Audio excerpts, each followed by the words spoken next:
माता की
सरसंघ चालक रात्र संघ परिवाराने केलं. संघ परिवार म्हणजे हा काही माणूस नाही, हा विचाराचा समुदाय आहे. आणि विचाराने माणसाला पुढं जायचं आहे. संघटनेने बहुसंख्येने पुढं जाऊन त्याचा फारसा काही फायदा होत नाही. म्हणून कृतीने विचाराने पुढे चालणारी ही संघटना आहे. आम्ही बऱ्याच वेळेस पाहतो, मोठमोठे पदाधिकारी जरी असले तर ते कार्यकर्त्याच्या घरी राहतात, सायकलवर प्रवास करतात आणि जे कोणी काही म्हणजे वेगळं म्हणत असतील त्यांचं ऐकून घेतात. ही सगळी सहनशीलता प्रभू रामचंद्रांनी त्यांना दिलेली आहे. आणि आपण एकच हे राष्ट्रप्रेम अधिक वृद्धिंगत करण्याकरता पहिल्यांदा आपण आपल्यातही काही फरक केला पाहिजे. काही काही गोष्टी आपल्या कळत नकळत अशा समोर आलेल्या आहेत, ज्या विवाह प्रसंगी आपण पाहतो. वेगळ्या अशा नको त्या सगळ्या पद्धती आपण पुढे आणलेल्या आहेत. म्हणून आपण आपल्या वैदिक धर्माला अनुसरून, आम्ही असं म्हणत नाही की अजून तुम्ही असे उलट्या वरच्या आखाड्याचे पायतनं पायात घालावे, तुम्ही शांडल घाला, आणखीन काही घाला, परंतु मागचं विसरता कामा नये. म्हणून सर्वांनी ज्या ज्या प्रथा, ज्या ज्या गोष्टी आपल्या या धर्माच्या विरोधात आहेत, माणुसकीच्या विरोधात आहेत, त्याच्याकडे आपण लक्ष ठेवलं पाहिजे. परकीय कुठल्या तरी दाराने येण्याचा प्रयत्न करतात, त्यांच्याकडे आपण लक्ष ठेवलं पाहिजे. म्हणून अन्याय करणारावर अन्याय करणं हे आपल्या धर्माची शिकवणूक नाही. अन्याय करणाऱ्याला थांबवणं आणि त्याला न्यायी बनवणं ही आपल्या धर्माची संस्कृती आहे, शिकवण आहे. खळाची व्यंकटी सांडो, तया सत्कर्मी रती वाढो, भूता परस्परे जडो मैत्र जेवांचे. म्हणून आता हे सगळं आपल्या लक्षात येण्याकरता पहिल्यांदा आपल्या घरात एकोबा ठेवा. दोन भाऊ असले तर एकेकाची गाठ घेत नाहीत आणि गावातली माणसं बोलत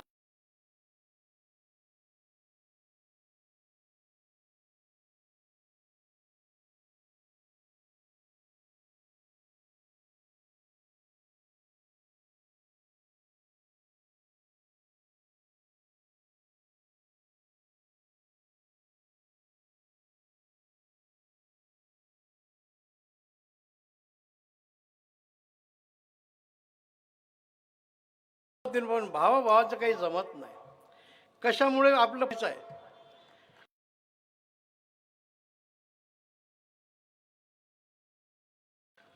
दुसऱ्या भूमीमध्ये आपलं माझं तुझं ते हे पडोशीवाल्यांचे विचार आपल्याला माहीत नाही. त्यांच्या विचारात बदल व्हावा ही आपण भारत मातेच्या चरणी सदैव प्रार्थना करतो.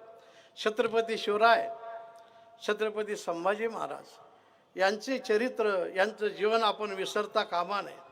म्हणून हे सर्व एकता आपल्याला पहिल्यांदा आपल्यापासून शिकायची आहे. आणि चालीरीती ज्या सगळ्यात नको त्या आल्यात त्या आपल्याला बाजूला करायच्या आहेत. आणि ज्या आपल्या समाजाच्या हिताचं असतील त्याचं अनुकरण करायचं आहे. त्याचप्रमाणे अनेक प्रकारच्या काही कुप्रथाही आहेत. देवाच्या नावावर काहीतरी करत राहणं, त्याच्याकडे आपण तिकडे लक्ष दिलं पाहिजे. हे सगळं देश उत्थानाकरता आहे. देशाचा स्वाभिमान आणि देशाचे हे संस्कृती आणि संस्काराचा हा मोठा एक स्वाभिमान आहे जगभर.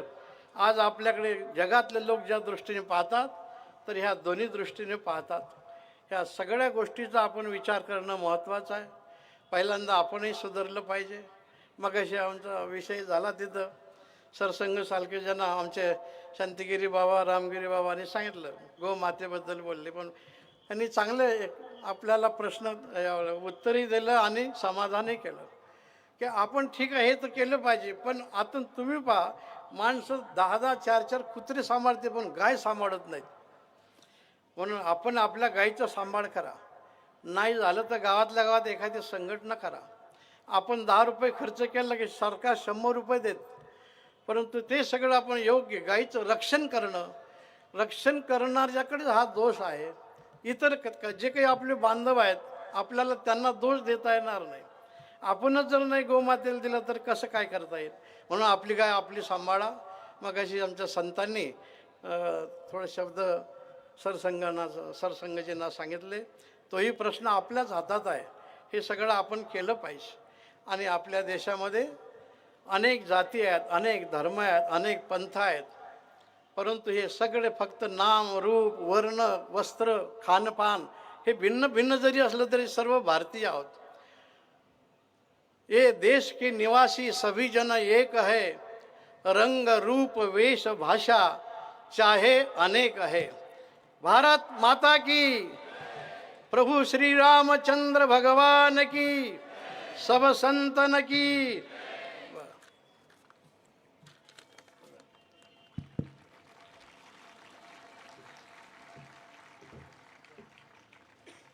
कार्यक्रमाची सुरुवात आपण गुरुवर्यांच्या आशीर्वादानं केली, पण राज्य ह्या कार्यक्रमाची, ह्या संमेलनाची नेमकी भूमिका काय?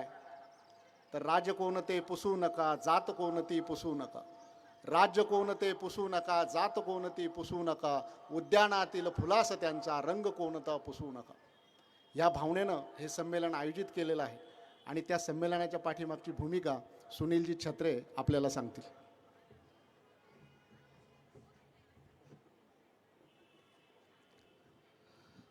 छत्रपती शिवाजी महाराज की, छत्र धर्मवीर संभाजी महाराज की, सियावर रामचंद्र की, जगतजननी गौ माता की,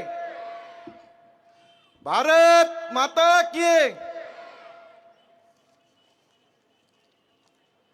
परम पवित्र भगवा ध्वज आज या व्यासपीठावर उपस्थित पूजनीय जगद्गुरु शांतिगिरीजी महाराज, पूजनीय गुरुवर्य श्री भास्करगिरीजी महाराज, पूजनीय गुरुवर्य श्री रामगिरीजी महाराज, तसेच पूजनीय सरसंघचालक माननीय डॉक्टर मोहनजी भागवत व उपस्थित सर्व आदरणीय पूजनीय संत महंत यांचे चरणी कोटी कोटी वंदन. आणि इतर सर्व मान्यवर, पत्रकार मित्र, सर्व हिंदू माता भगिनी, बंधू व युवकांनो, आज आपण एका अत्यंत पवित्र क्षणी एकत्र आलो आहोत. हा क्षण केवळ एका कार्यक्रमाचा नसून हा क्षण आत्मचिंतनाचा, आत्मजागृतीचा आणि सामाजिक संकल्पाचा आहे.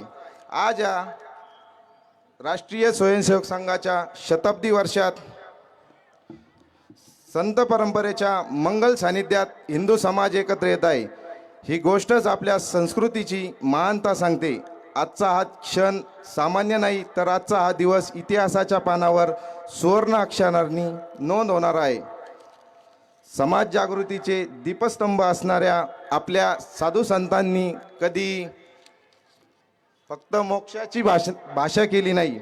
संत तुकारामांनी समता शिकवली, संत ज्ञानेश्वरांनी समन्वय शिकवला, संत रामदासांनी कर्तव्य आणि बलोपासना शिकवली.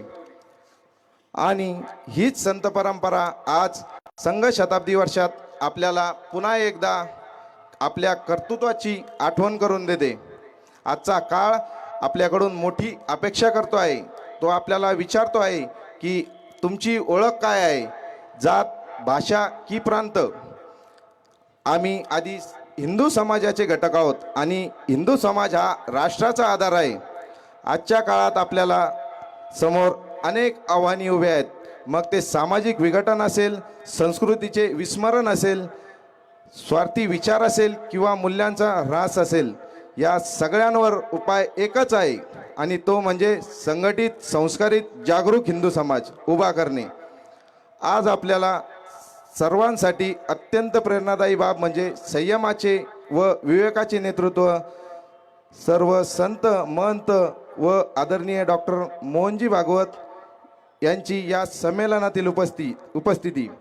हिंदू समाजामध्ये अनेक सण उत्सव साजरे होतात. त्यापैकी मकर संक्रांत हा एक समाजात जाऊन साजरा करण्यात येणारा उत्सव आहे.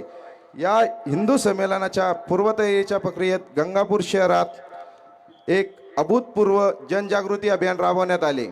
या शहरातील सुमारे 9,000 पेक्षा अधिक हिंदू घरांपर्यंत प्रत्यक्ष भेट देऊन घरोघरी जाऊन या संमेलनाचे आपुलकीने निमंत्रण देण्यात आले. हे केवळ निमंत्रण नव्हते, तर समाजाशी थेट संवाद साधण्याचे, विश्वासाचे व आत्मीयतेचे एक पवित्र कार्य होते.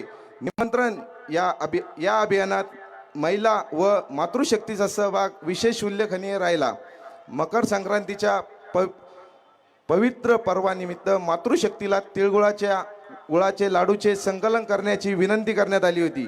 या आव्हानाला महिलांनी दिलेल्या उत्स्फूर्त प्रतिसादातून सुमारे 15,000 तिळगुळाचे लाडू संकलित झाले, जे समाजातील एकजूट, सेवा, संस्कार यांचे प्रतीक ठरले.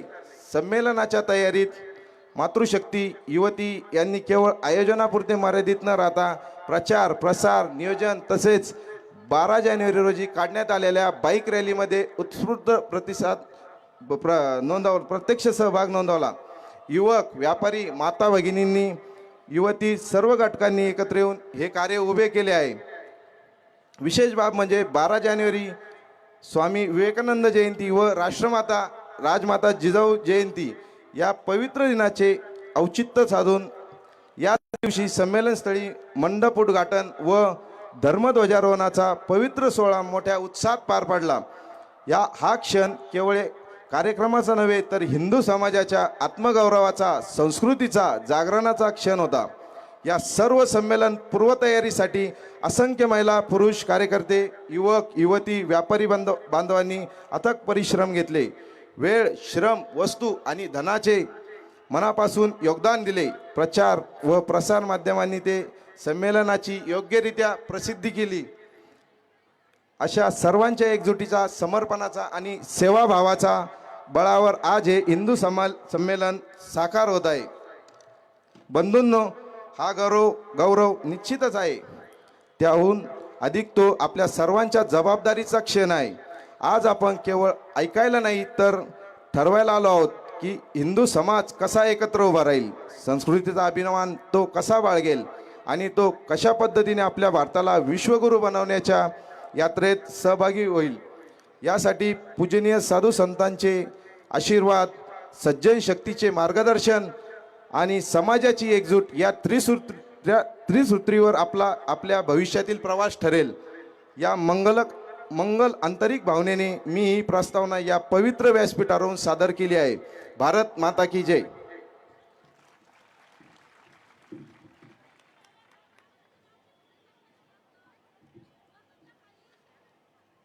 सद्गुरू असता पाठी राखा इतरांचा लेख कोण करी. सद्गुरू असता पाठी राखा इतरांचा लेख कोण करी. ज्ञानदेव म्हणे तरलो तरलो आता उद्धारलो गुरुकृपे.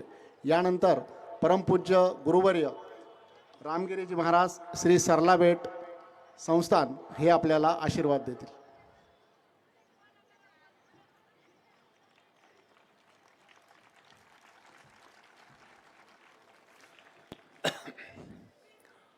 अज्ञानतिमिरान्धस्य ज्ञानाञ्जनशलाकया चक्षुरुन्मिलितं येन तस्मै श्रीगुरुवे नमः.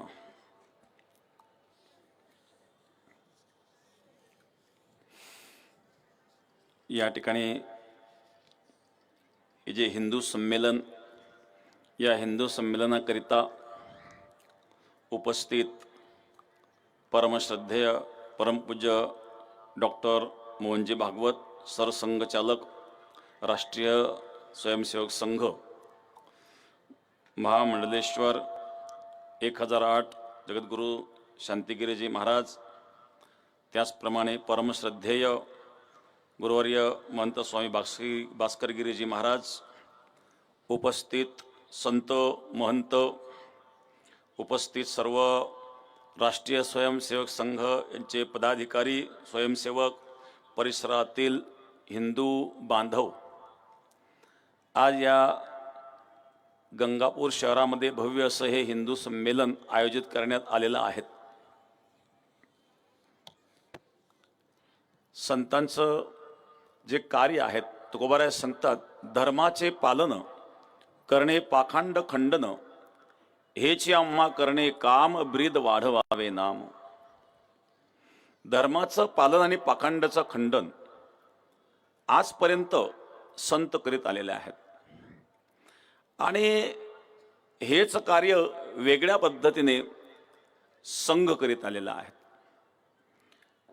संघाचं स्थापनेचं हे शताब्दी वर्ष आहेत. विश्वामध्ये असं एक संघटन धर्म कार्यामध्ये की ज्यामध्ये हजारोंच्या संख्येने ब्रह्मचर्य अवस्थेत राहून पूर्ण वेळ देणारं, लाखोंच्या संख्येमध्ये धर्माचं कार्य करणारं आणि 100 वर्षापर्यंत टिकणारं हे विश्वातलं एक पहिलं संघटन आहे. आज थोडीफार अनुकूल परिस्थिती आपल्याला जाणवते, पण प्रतिकूल परिस्थितीच्या काळामध्ये जे काही संघाने कार्य केलेलं आहे, दुर्गम भागामध्ये जे कार्य केलेलं आहे, की ज्या ठिकाणी धर्म परिवर्तनाचे प्रसंग घडत होते, अन्याय अत्याचार असे प्रसंग घडत होते, अशा ठिकाणी पूर्ण वेळ देऊन आणि काही प्रसंगी स्वतःचं जीवाचं बलिदान देऊन देखील आणि जे संघाचे कार्यकर्ते आहेत त्यांनी हे धर्माचं कार्य केलेलं आहे. धर्माचं रक्षण आपण केलं तर धर्म आपलं रक्षण करतो. भारतीय संस्कृती ही हिंदू संस्कृती आहेत. हिंसायाः दूयते हृदयम यस्य असं हिंदू. हिंदू शब्दाची सरळ व्याख्या ही म्हणजे हिंसा, दू म्हणजे दुःख. हिंसेने ज्याला दुःख होतो तो हिंदू आहे. तो कधी कोणाची हिंसा करीत नाही. कोण्याही जीवाचा नगडो मत्सर वर्म सर्वेश्वर पूजनाचे. कोणाचा द्वेष देखील करू नये, कोणाचा मत्सर करू नये, कोणाला गवताची काळी देखील टोचू नये असा धर्म सांगतो. परंतु याचा अर्थ असा होत नाही की कोणी अन्याय केलं म्हणजे तो अन्याय सहनच करीत राहावा. अन्याय सहन करायला देखील आपला धर्म सांगत नाही बरं का. आपल्याला शालेय शिक्षणामधून थोडं यापूर्वी पण एक चुकीचं सांगितलं गेलं, चुकीचा संदेश दिला गेला की कोणी एका गालात मारल्यावर दुसरा गाल पुढे करा. ही भारतीय संस्कृती नाही. भारतीय संस्कृती आहे कोणालाही दुःख देऊ नये, पण कोणी जर अन्याय करीत असेल तर त्या अन्यायाला प्रतिकार करण्याची क्षमता आपल्यामध्ये असलीच पाहिजे. गीतेमध्ये युद्धाचा जेव्हा प्रसंग होता, युद्धाच्या प्रसंगामध्ये अर्जुन समोर आहेत. अर्जुनाने भगवंताला सांगितलं, सेनयोर उभयोर्मध्ये रथम स्थापयमेच्युत यावदेता निरीक्षेहम योद्धु कामानवस्यतान.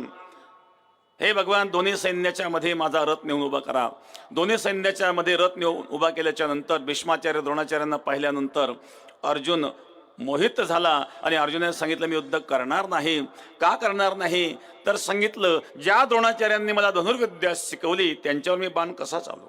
जेथेची कृपा लहिजे उरू तेथेची म्हणे विभिचारू. तरी काय मी भस्मासूर. अर्जुन म्हणलं मी भस्मासूर नाही आहेत, मी द्रोणाचार्यांना बाण चालू शकणार नाही. तेव्हा भगवान कृष्ण सांगता, अर्जुन अशोचा अनन्वशोचस्त्वं प्रज्ञावादांश भाषसे गतासुंश्च नानुशोचन्ति पंडिताः.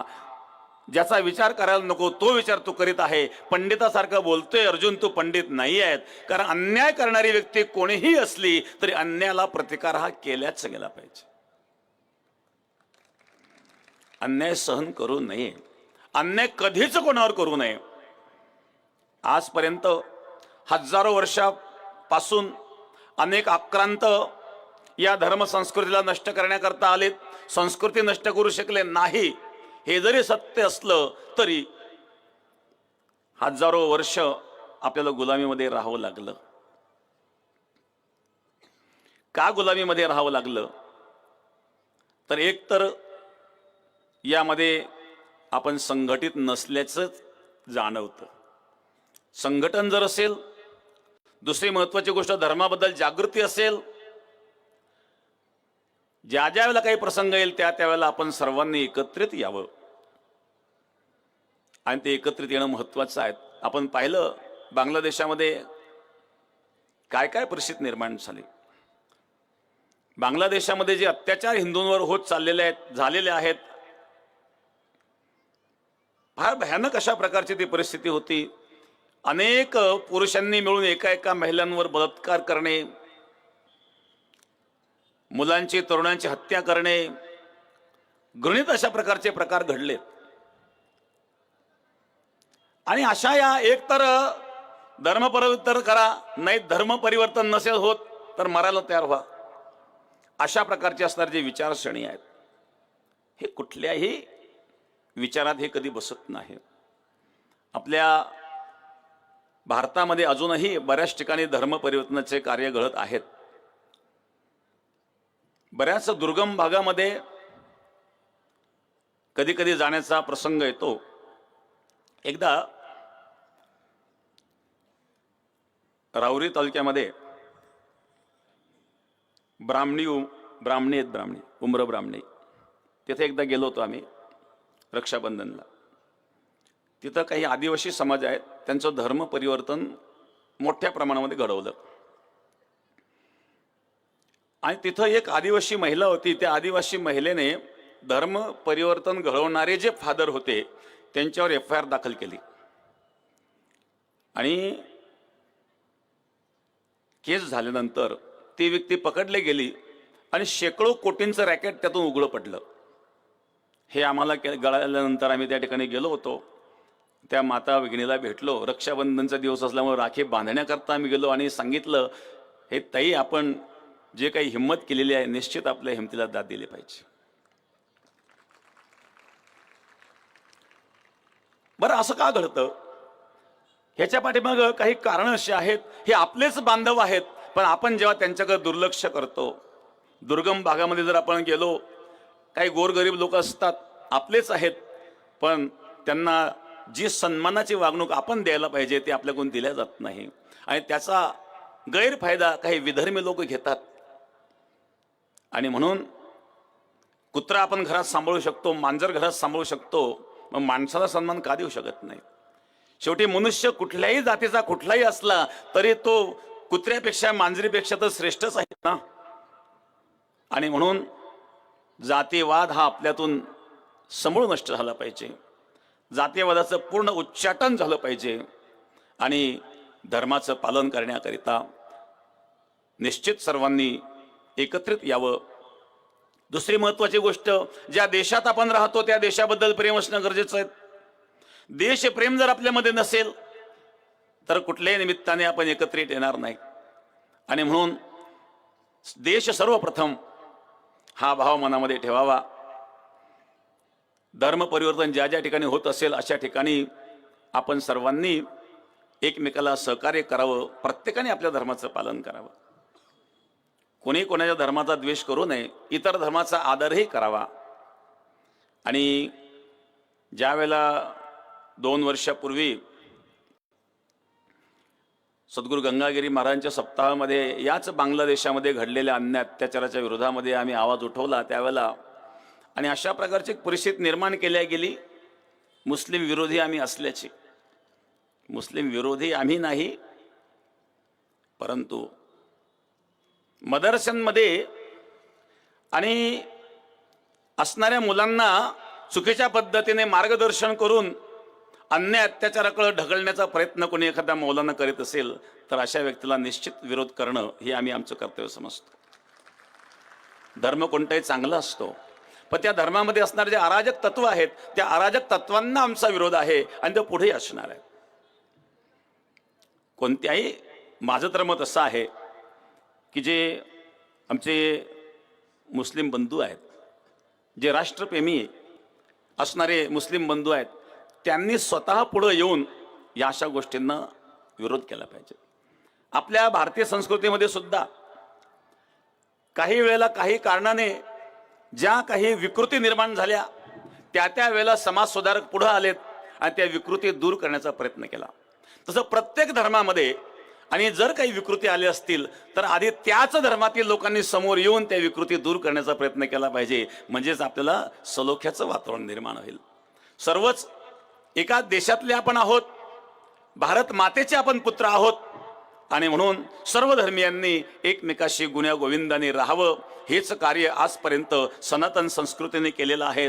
वसुधैव कुटुंबकम, वसुधा म्हणजे पृथ्वी, पृथ्वी हाच आमचा परिवार आहे, हे आजपर्यंत आणि आपल्या संस्कृतीने जपलेलं आहे, पाळलेलं आहे. हजारो वर्षापासून चालत आलेल्या सनातन संस्कृतीचं सांभाळ साधू संतांनी, ऋषीमुनींनी केला. आणि हे कार्य विस्तृतपणे, व्यापकपणे पुढे नेण्याचं कार्य राष्ट्रीय स्वयंसेवक संघ यांनी फार मोठ्या मेहनतीने केलेलं आहे. आणि हे संघाचं शताब्दी वर्ष आहेत. शताब्दी वर्ष साजरं करण्याचा हा योग आपल्याला जो प्राप्त होत आहेत या पाठीमागं खूप मोठं बलिदान आहेत, अनेकांचे बलिदान आहेत. या सर्वांचं बलिदान स्मरणात ठेवून आपण विश्वगुरु बनूया. कारण जगामध्ये आदर्श घेण्यासारखी संस्कृती धर्म आहे तो सनातन धर्म आहे. सनातन हिंदू धर्म की.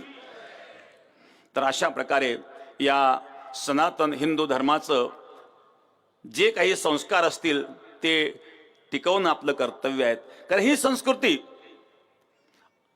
विज्ञान आणि निसर्गाला अनुसरून आहेत. आता परवा संक्रांत झाली. संक्रांतीला आपण तिळगुळ वाटतो बघा. आता हिवाळ्याचे दिवस असतात त्यावेळेला आपल्या त्वचेला कोरड पडत असते, त्यावेळेला स्निग्ध पदार्थाची आणि उष्ण पदार्थाची शरीराला आवश्यकता असते. मग तीळ आणि गुळ जर आपण खाल्लं तर शरीराला स्निग्धता मिळते आणि गुळामुळे उष्णता मिळते. आणि म्हणून प्रत्येक आपले जे सणवार आहेत, ज्या वेळेला आपण रंगपंचमी वगैरे करतो, पळसाच्या फुलाचा रंग तयार करून ते एकमेकाच्या अंगावर फेकतो. पळस हे त्वचारोग नाशक आहे, पळसाचं फुल. आणि कमीत कमी ते रंगवलेलं पाणी जर आपल्या अंगावर फेकलं तर पुढे उष्णतेमुळे ज्या घामोळे येतात ते येत नाहीत. प्रत्येक जे काही आपल्या रूढी परंपरा आहेत या निसर्गाशी समतोल राखणारे आहेत. म्हणून आपल्या परंपराही आपण जपलं पाहिजे. आणि ज्या ज्या वेळेला कधी अन्याय घडण्याचा प्रसंग येतो त्यावेळेला अन्यायाला प्रतिकार करण्याची क्षमता ही आपल्यामध्ये अवश्य असली पाहिजे, ती आपण ठेवली पाहिजे. आणि अशा प्रकारे आपण जर संघटित राहिलो तर निश्चित एक दिवस भारत देश हा विश्वगुरु बनल्याशिवाय राहणार नाही. आणि आज संपूर्ण विश्वाची नजर भारताकडे आहेत. संपूर्ण विश्वाने आदर्श घ्यावा अशा प्रकारची ही संस्कृती आहेत. आणि म्हणून या संस्कृतीकरता प्रत्येकाने उभं राहावं. आज या ठिकाणी संघाच्या या शताब्दी वर्षाच्या पर्वाच्या निमित्ताने उपस्थित आपण सर्व हिंदू समाज या ठिकाणी एकत्रित आलेला आहेत. आणि अशा प्रकारे आपण गोमातेचं रक्षण करण्याकरता सुद्धा पुढे यावं. बऱ्याच वेळेला आणि संघर्ष होतात. गाय विकणारे आपणच आहोत, दोन्ही बाजू आपण पाहिल्या पाहिजे.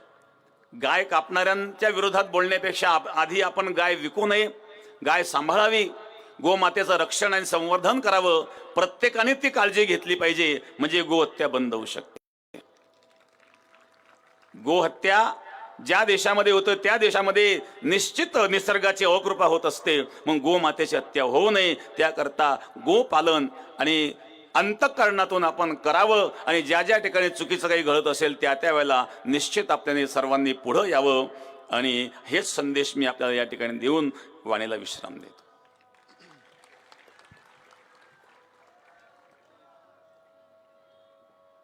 परिसपना ऐसा करेना परिसपना ऐसा करेना सुवर्णे लोह पालटेना उपदेश करी बहुत जना अंकित सद्गुरूंचा.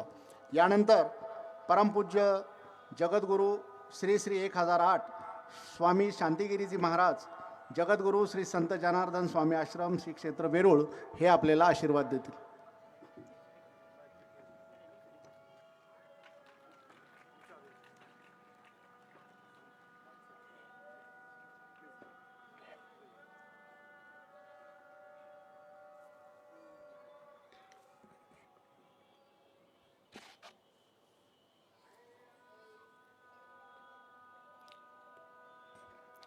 व मृत्युंजयाय रुद्राय नीलकंठाय शंभवे अमृतेशाय शर्वाय महादेवाय ते नमः.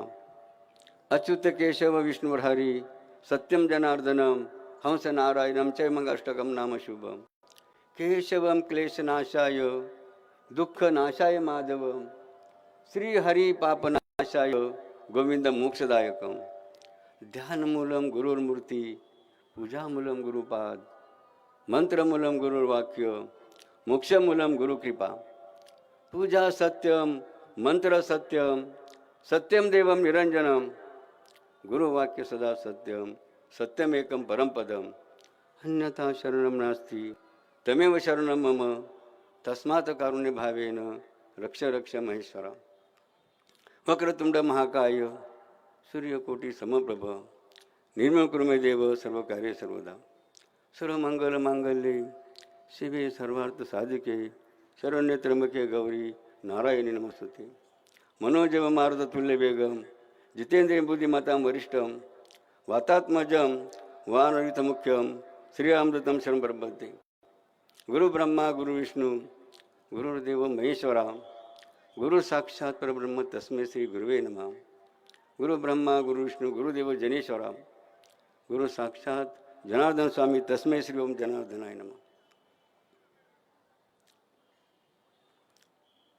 आपण सर्वजण अत्यंत भाग्यशाली आहोत की नामदेव महाराज म्हणतात, वाचे म्हणता गंगा गंगकिनी सगळं दोष जाती भंगा. अशा गंगापूर शहरामध्ये आणि निमित्त आहे 100 वर्ष राष्ट्रीय स्वयंसेवक संघाला निर्माण होऊन झाले. आणि त्या निमित्ताने त्यांचे ऋण निर्देश आता महाराजांनी उल्लेख केला त्याप्रमाणे की ज्यांनी ज्यांनी बलिदान केलं या संघासाठी, कारण संघाचंच नाव आहे राष्ट्रीय स्वयंसेवक. म्हणजे स्वतः बघा प्रेरणा घेऊन ब्रह्मचर्याचं पालन करून देशाची बघा सेवा करण्यासाठी आपलं संपूर्ण आयुष्य बघा दान करणं, समर्पण करणं हे अत्यंत महत्त्व वैशिष्ट्य बघा या राष्ट्रीय स्वयंसेवक संघाचं आहेत. म्हणून प्रथमतः या ठिकाणी आपल्यासमोर प्रभू रामचंद्राची मूर्ती या ठिकाणी दर्शनार्थी आहेत. मग प्रथमतः प्रभू रामचंद्राच्या चरणी वंदन करूया. या गंगापूर तालुका या शहरातील जेवढ्या देवीदेवता महादेव असेल, भगवान श्रीकृष्ण असतील, देवी असतील, देवता सर्व देवीदेव वंदन करूया, भूमीला वंदन करूया आणि गोमातेला वंदन करूया. आणि या हिंदू संमेलनाच्या निमित्ताने की जे आपले मनीष भैया यांनी जे काही सुंदर नियोजन या संमेलनाचं केलं आणि त्या निमित्ताने आपण सर्वजण उपस्थित झालात. ज्यामुळे आमचे अनेक संत आहेत, हरिभक्त परायण आहेत, माता भगिनी आहेत, हिंदूप्रेमी सर्व भूमिपुत्र उपस्थित आहेत. जेवढे या हिंदू संमेलनाच्या निमित्ताने उपस्थित आहेत त्या सर्वांचं प्रथमतः टाळी वाजवून जोर मोठे आपण अभिनंदन करूया.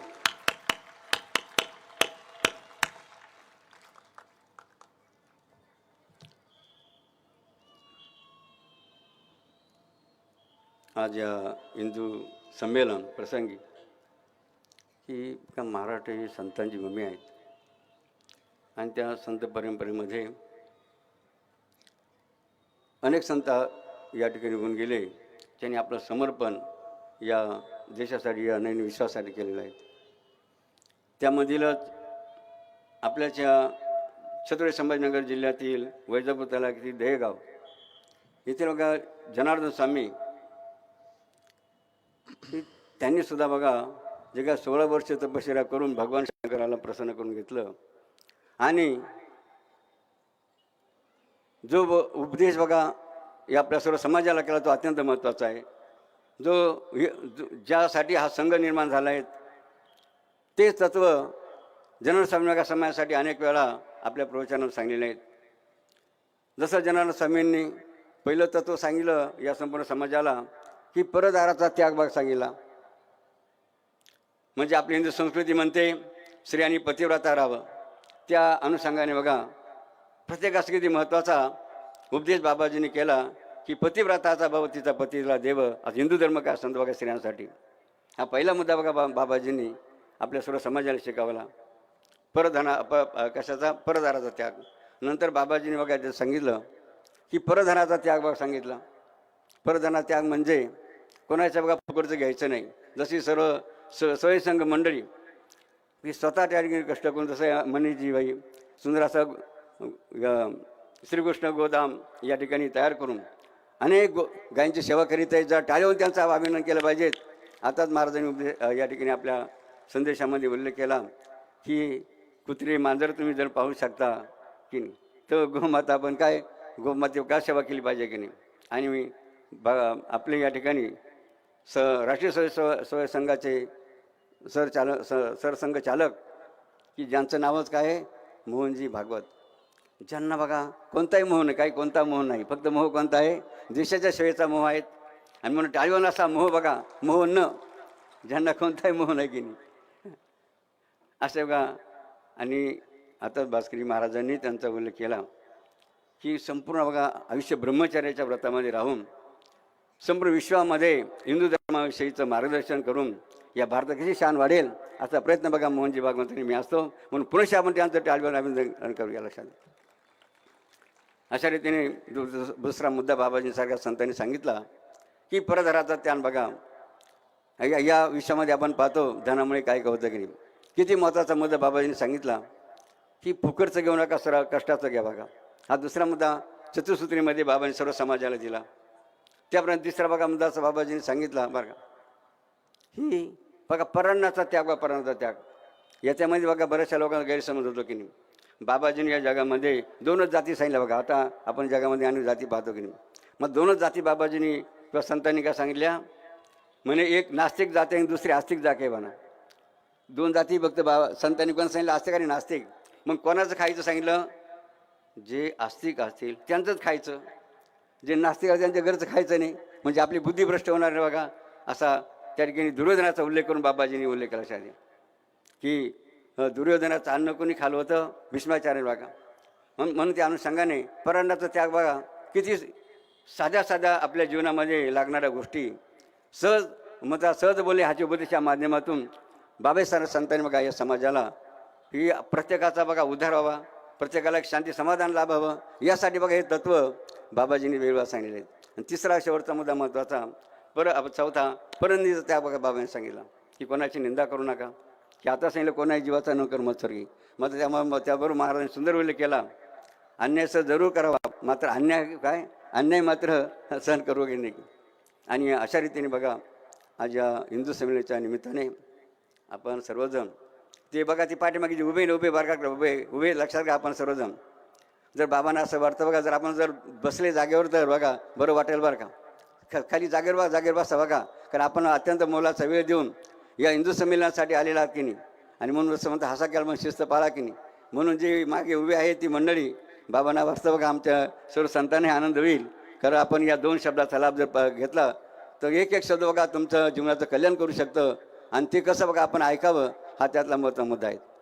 अशा रीतीने आज या हिंदू संमेलनाच्या निमित्ताने की संतांच्या बघा जसा भास्करी महाराज असतील, रामगिरी महाराज असतील की विचार करा, त्यांना काही तुमच्यासारख्या संसारी जीवनासारखे काही बघा बायका मुलं आहेत का लक्षात घेईन, तरीसुद्धा बघा त्यांची खटपट त्यांचा दररोजचा 8 तास बघा कशासाठी चालू आहेत की जगाच्या कल्याणा संतांची बी या न्यायाप्रमाणे. म्हणून आज या हिंदू संमेलनाच्या निमित्ताने राष्ट्रीय सेवा संघ अनेक संघ या ठिकाणी त्या आपलं जीवन अर्पण करणारे उपस्थित आहेत, ज्यांनी सुंदर असा हा सोहळा हिंदू बांधवासाठी घडून आणला. आणि नुसतं इथं बघा नुसतं यायचं नाही, आज बघा काहीतरी आपण संकल्प करायचा बघा, संकल्प करायचा आहे तरच बघा या संमेलनाचा काहीतरी आपल्याला फायदा झाला असं म्हणता येईल किंवा आपला वेळ आपण वाया न गेला असं म्हणता येईल. म्हणून प्रथमतः ज्या राष्ट्रीय सेवा संघाने सुंदर असा विचार करून ते आमचे मनीषभाई ह्या गंगापूर तालुक्याचे जे राष्ट्रीय सेवा संघाचे हे आहेत मुख्य आहेत, आणि त्यांनी हे हिंदू संमेलन अत्यंत परिश्रम करून सर्वांनाचा लाभ दिला. म्हणून टाळी वाजून त्यांचा अभिनंदन धन्यवाद देऊया. आणि 3 बघा अत्यंत महत्त्वाचे संकल्प बघा आज आपण या ठिकाणी केले पाहिजेत, जे हिंदू धर्मासाठी अत्यंत आवश्यक बघा. पहिला संकल्प बघा त्या ठिकाणी सांगितला जातो की प्रत्येकाने बघा स्वदेशीचा स्वीकार करा. पहिला संकल्प काय आहे बघा, म्हणजे आपल्या भारतीयांनी घामातून ज्या वस्तू तयार केलेल्या आहेत त्याच वापरा, विदेशाच्या वापरू नका. अशा रीतीने बघा पहिला संकल्प प्रत्येकाने बघा करणं आवश्यक आहे. तरच बघा आपला काहीतरी हिंदू धर्म बघा आपला स्वाभिमान आहेत किंवा देशाबद्दल आपलं काही प्रेम आहे असं आपल्याला लक्षात येईल. दुसरा बघा संकल्प महत्त्वाचा जसं या ठिकाणी पहिला संकल्प आपल्याला सांगितला गेला की सर्व आपलं स्वदेशीचा स्वीकार केला. त्यामुळे बघा दुसरा महत्त्वाचा संकल्प आहे आपल्या सर्वांना महत्त्वाचा की बघा आपण सर्वांनी आपला भारत देश शेतीप्रधान देश आहे की नाही. आणि शेतीप्रधान देश असताना आपली भारतीय संस्कृती म्हणते उत्तम शेती मध्यम व्यापार कनिष्ठ चाकरी केली. म्हणून आजकाल जी काही शेती जी केली जाते रासायनिक खत औषधं वगैरे वापरून तर विषयुक्त शेती केली जाते. आणि म्हणून त्यासाठी प्रत्येक शेतकरी आमच्या शेतकरी बांधवांनी आजच्या या निमित्ताने असा संकल्प केला पाहिजेत, माझ्याकडे समजा 4 एकर जमीन असेल तर मी कमीत कमी 20 गुंठे म्हणा 1 एकर म्हणा सेंद्रिय शेती करील आणि भारतीय सुपुत्रांना विष न खाऊ घालता अमृतभाव खाऊ घालीन भारतामध्ये आशीर्वाद गेला लक्षात द्या. असा दुसरा संकल्प शेतकरी बांधवांनी करावा अशी या ठिकाणी बाबांची विनंती आहे. आणि तिसरं महत्त्वाचा मुद्दा लक्षात घ्या, अत्यंत महत्त्वाचा संकल्प की आपण बघा आपल्या भारतीय संस्कृतीचा बघा कपडे ज्या आपण होतो ना, आज फॅशन काय फॅशन का फॅशन काय फॅशन काय बघा, फॅशनमुळे ह्या जगामध्ये अनेक नुकसान आपल्याला पाहायला मिळतं. लक्षात घे, स्त्रिया जो फॅशन मिळतं असं बघा बाबांना पाहायला मिळतं. बाई कोण स्त्री कोण का, बाई कोण म्हणजे स्त्री कोण मनुष्य कोण हे सुद्धा लवकर ओळख येत नाही, ओळख येत नाही. म्हणून बघा आपण किती विदेशी लोकांच्या आहारी गेलेलो आहोत किंवा त्यांच्या चालीत आहारी गेलो हे निश्चित बघा आपल्याला लक्षात आल्याशिवाय राहणार नाही. आणि म्हणून नुसते बघा कपडेच नाही बघा, तर विदेशी शब्दसुद्धा वापरणं अत्यंत चुकीचे. लक्षात काही काही शब्द विदेशी असेच बघा या ठिकाणी वापरले गेलेले आहेत, तर ते अत्यंत दुःखदायक आहेत, नवीन क्लेश बघा ते क्लेशदायक आहेत. जसं एक साधं छोटं उदाहरण आपल्याला या ठिकाणी लक्षात घ्यायचं आहे की स्वदेशीचा बघा शब्दसुद्धा आपल्या घरामध्ये जर आला त्याने काय होतं लक्षात घ्या. आता आजकाल आपण पाहतो इंग्रजी बघा, इंग्रजीची फॅशन आहे का, फॅशन आहे का, इंग्लिश मिडियम स्कूल बघा फॅशन निघाली. आणि त्यामुळे हे लहान मुलं आपल्या आईबापाला काय म्हणायला लागले, मम्मी पप्पा का म्हणायला लागले, मम्मी पप्पाला मला लक्षात घ्या. आता मम्मी आणि पप्पा हे शब्द ज्ञानेश्वरीमध्ये आहे का, भागवतामधले आहे का, लक्षात द्या. शिवमहापुराणातले आहे का, कोणत्याही ग्रंथातले हे शब्द नाही. हे शब्द कुठले, इंग्रजी भाषेत. लक्षात द्या. जर मग हे शब्द इंग्रजी भाषेतले आहेत तर मग आपल्याला त्याचा मराठीचा माहिती असला पाहिजे की नाही. आणि म्हणून त्या अनुषंगाने तर डिक्शनरीमध्ये बघा आपण की मम्मी या शब्दाचा मराठीत अर्थ काय होतो की नाही, तर मराठीमध्ये मम्मी शब्दाचा अर्थ काय होतो बघा, मसाला घालून ठेवले प्रेत, अर्थात डेड बॉडी, आता मरेल मुर्दा. लक्षात द्या. मग सांगा किती बघा खंताची दुखाची बाबा की नाही. ज्या आई बापाने जन्म त्या बालकाला दिला त्या मुलाने आईला मम्मी म्हणावं म्हणजे किती बेइज्जत बघा, बेइज्जत त्या लहान मुलाकडून आपल्या आईची होते की नाही. मग बघा गोष्ट छोटी आहेत मात्र परिणाम अत्यंत भयंकर. लक्षात घ्या. म्हणून सर्व हिंदू बांधवांना सर्व भारतीयांना बाबांची विनंती आहे, इंग्रजी जरूर शिका, इंग्रजी शब्द जरूर वापरा, मात्र त्याचा अर्थ लक्षात घ्या आणि अर्थ लक्षात आलं त्याचा वापर करा. असा अज्ञानातून वापर केल्यानंतर कशी बघा बेइज्जत होऊ शकते हे सर्व हिंदू बांधवांनी आजच्या या हिंदू सणाच्या निमित्ताने लक्षात घ्यायचं आहे. जसं आईसाठी हा इंग्रजी शब्द वापरल्यामुळे बेइज्जत बघा होते आमच्या माता भगिनीची की नाही, त्याप्रमाणे वडिलांसुद्धा काय म्हटलं जातं, पप्पा म्हटलं जातं की नाही. आता पप्पा शब्दाचा अर्थ बघा मराठीत होतो बघा पाळीला कुत्रा. लक्षात, पाळीला कुत्रा की नाही. मग सांगा किती बेइज्जत बघा त्या मुलाने वडिलांची केली की नाही. म्हणून आमचे ज्ञानेश्वर महाराज म्हणतात, जाणतेने गुरु भजिजे, काय जाणतेने गुरु भजिजे ते कृत कार्य. लक्षात घ्या. अशा रीतीने सर्व भारतीयांनी बघा जाणतेप्रमाणे कोणत्याही बघा विदेशीचा स्वीकार करावा, आता अजाणतेने करता कामा नाहीत. जर केलं तर काय बघा परिस्थिती व्हायची यातून निश्चित आपल्या लक्षात आल्याशिवाय राहणार नाही. म्हणून आजच्या हिंदू संमेलन प्रसंगी आपण सर्वांनी अत्यंत मोलाचा वेळ दिला आणि इथून आज आपल्याला काहीतरी घेऊन जायचं आहे. आपल्या सर्वांना मुलाचं मार्गदर्शन आपले सरसंघचालक श्री डॉक्टर मोहनजी भागवत, त्याचा आरोप भागवत त्या भागवतामध्ये सर्व काय दडलं बघा, हा भागवत सर्व दडलेलं आहे. आणि म्हणून या ठिकाणी सर्वांचे बघा आम्ही यावेळी क्षमा मागतो की जर आमच्याकडून काही समजा चुकीचं बोललं गेलं असेल तर तुम्ही आम्हाला ते परत करावं. चांगलं असेल ते आपण घेऊन जावं.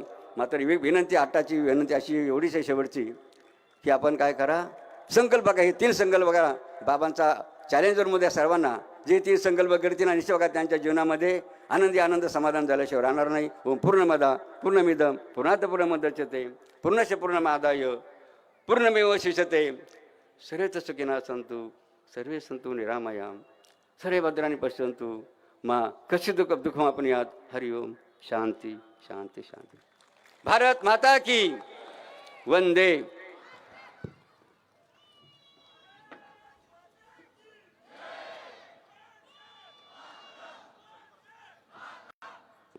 परमपूज्य हरिभक्तपरायण गुरुवर्य गाथामूर्ती रामभाऊजी महाराज राऊत हे पण कार्यक्रमाला येणार होते, परंतु प्रकृती अस्वस्थामुळं ते येऊ शकले नाही. परंतु त्यांनी आजच्या कार्यक्रमासाठी त्यांचा संदेश आपल्याला पाठवलेला आहे, तर मणिजी वर्मा त्यांच्या संदेशाचं वाचन करतील.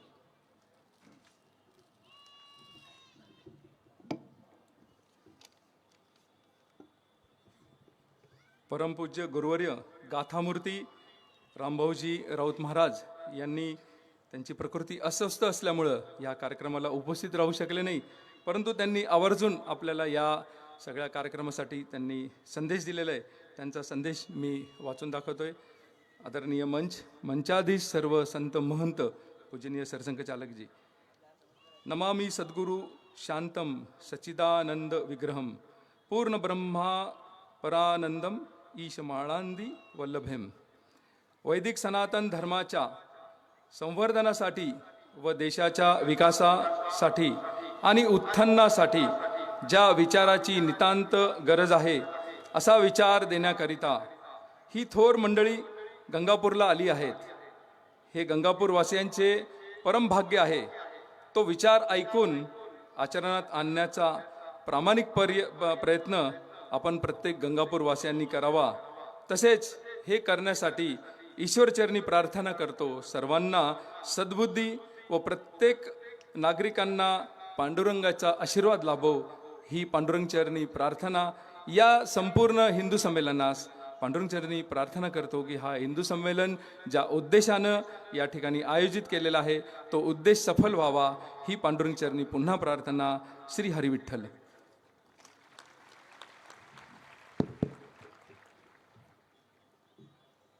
खरं म्हणजे आभार प्रदर्शन शेवटी असतं, परंतु आपण आभार प्रदर्शन आता घेतो आहोत. मग परमपूज्य सरसंघचालक मोहनजी भागवत आपल्याला मार्गदर्शन करतील, आपल्याशी संवाद साधतील. त्यानंतर पसायदान आणि कार्यक्रमाचे आपण शेवट करणार आहोत. आणि कार्यक्रम झाल्यानंतर आपण सर्वजण जेवणाचा सुद्धा आस्वाद घेणार आहोत. प्रसाद घेऊन आपण इथून जाणार आहोत. तर आता आभार प्रदर्शन हिंदू संमेलन समितीचे अध्यक्ष कृष्णाजी मनाळ हे करतील.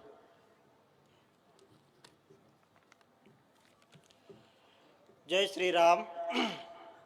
आज पार पडलेल्या या भव्य हिंदू संमेलनाच्या यशस्वी आयोजनासाठी सर्वप्रथम सर्व हिंदू बांधवांचे मनपूर्वक आभार.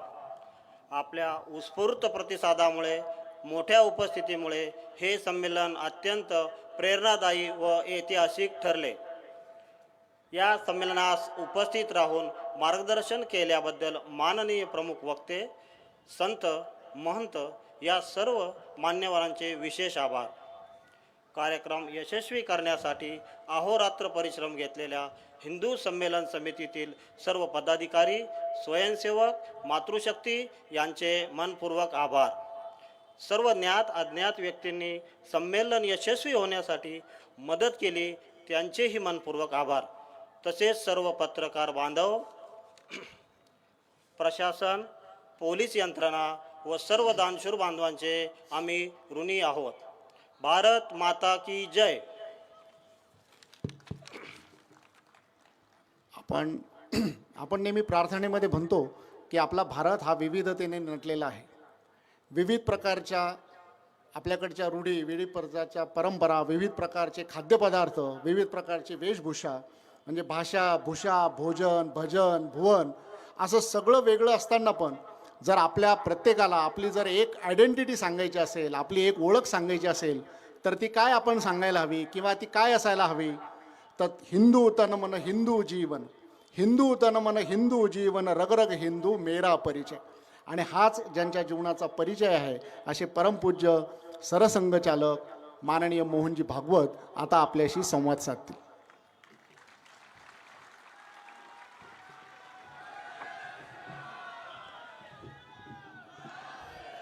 जय श्रीराम. बस जय जय श्रीराम. हो, ठीक आहे, ठीक आहे.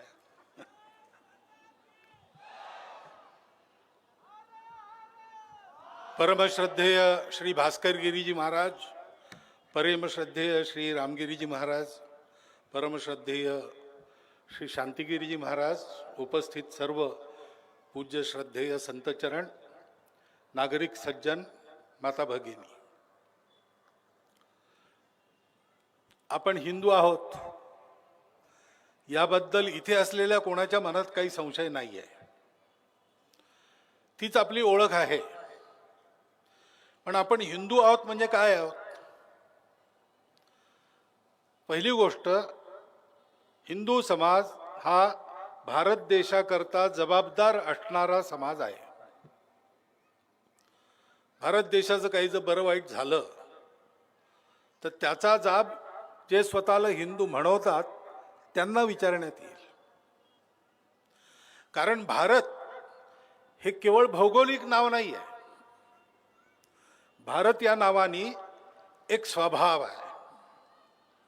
त्या स्वभावाचं वर्णन तिन्ही संतांनी फार चांगल्या रीतीने आपल्याकडे केलेलं आहे. जो सर्व जगाला आपलं मानतो,